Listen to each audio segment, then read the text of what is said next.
Hey there, I participated in the Global Game Jam last weekend with the local team here in my hometown. And for everybody who doesn't know what that is, it's basically a weekend where game developers, artists, and musicians come together to create basically a video game on a weekend with a tight deadline and to see what you can do and just to have fun basically. And I thought it might be a fun idea to walk you through the process of what my team actually did and especially how I approached the music side of things. I'll show you a quick demo of what kind of game we ended up creating, and then I'll take you through the FMOD project to show you how I approached the music for this game and what challenges I faced with it. So without further ado, let's take a look at the game.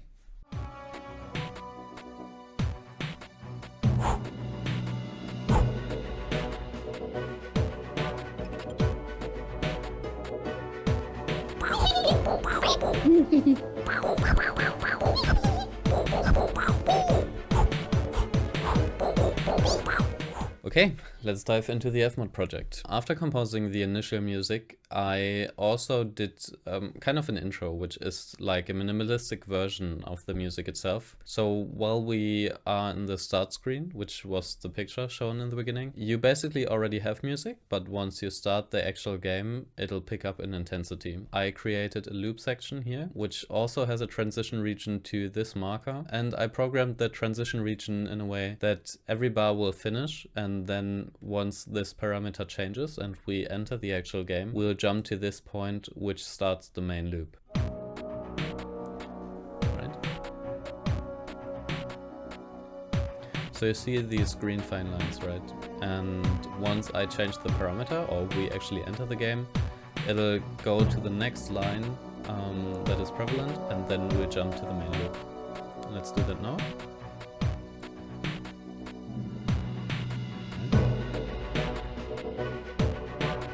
So now we enter the game and have the main loop playing.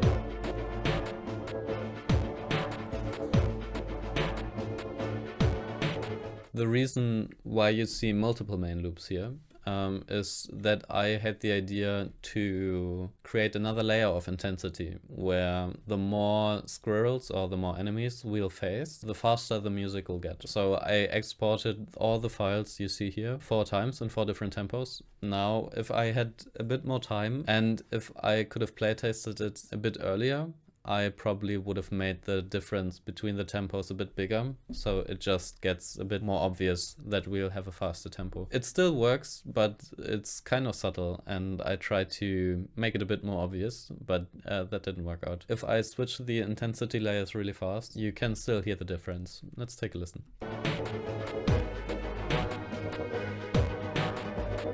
Alright, I'm gonna switch now.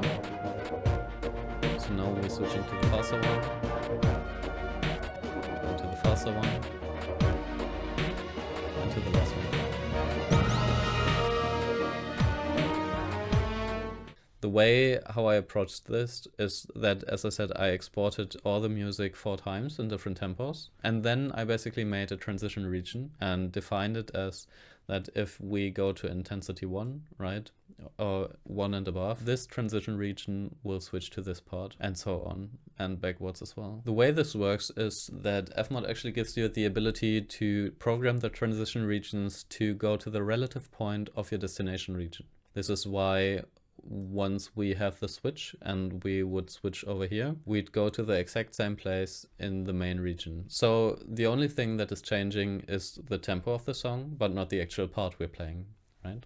And that's why it's working so well. I also added some transition regions between the loop sections so that when the music loops, we have a smoother loop point. And I did that for all of them. Did I forget something? Oh yeah, I actually wasn't too sure how intense the gameplay will be when I programmed everything, so I added another intensity layer on top of that. So we don't only have the ability to change tempo of the music, but also make the drum loop, like the 8-bit drum loop, that is the most prevalent, a bit more intense. The way I implemented that in the end, or we implemented that in the end, is that we triggered it by health points. So once you reach a threshold with your health and don't have as much life to go any longer, we started to fade in or switch between the different drum loops. So once you reach 3 hearts, it is, I think, it'll get a bit more intense. We can hear how that sounds as well. If you look over here, there's the parameter I'm changing. So once we reach 3 health, we're gonna switch between the different audio tracks.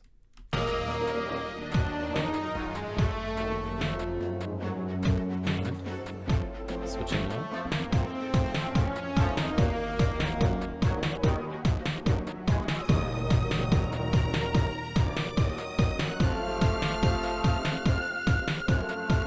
Switching back.